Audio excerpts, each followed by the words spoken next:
Hi, my name is Jamie. I'm a restaurant assistant general manager in Lantana, Florida, and I'm 50 years old. My sobriety date is June 24th, 2001. My addiction was to cocaine in all forms, including crack. It started with cocaine in, I was 14 years old. I was working in law enforcement in my mid to late 20s, and I was actively using at the same time. It started to get worse and worse.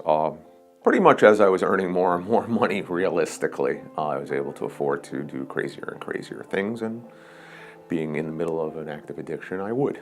All came crashing down when my partner, who was also the district attorney of the area where I was living, told me that he was aware of my issues and that I had to get help.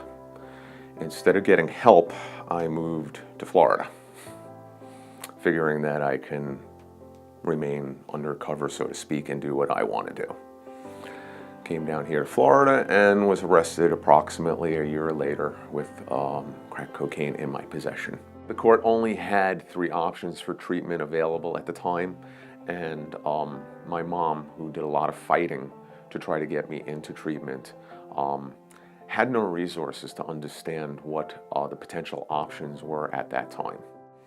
And one of the things that, in hindsight, I believe that we may have missed in treatment was the possibility of me having some PTSD based on being a paramedic.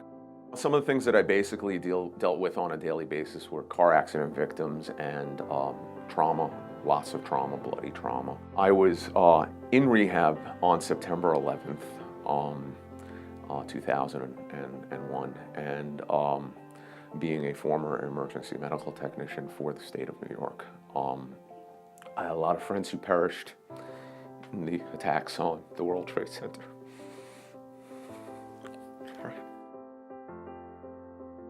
They were unable at my rehab to handle my feelings at that time. I remember them scrambling to try to diagnose an individual who was obviously feeling some really strong feelings, and their answer was to pill me up instead of offering some sort of specialized information or somebody that can help me that has dealt with these types of feelings before, maybe somebody who has dealt with police officers and paramedics and EMTs and firefighters. I believe that ARN may have been a valuable resource at the time of my being placed into a recovery center, because ARN might have been able to find a program specific to my reasons and my issues that I was going through that brought me to my addiction. Addiction doesn't discriminate via age, race, religion, background, your monetary situation. Treatment centers should not be a one-size-fits-all.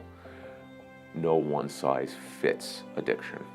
My advice to anybody suffering from any addiction at this point in their life is to seek help. Whether it be from ARN or any other resource, you can start today.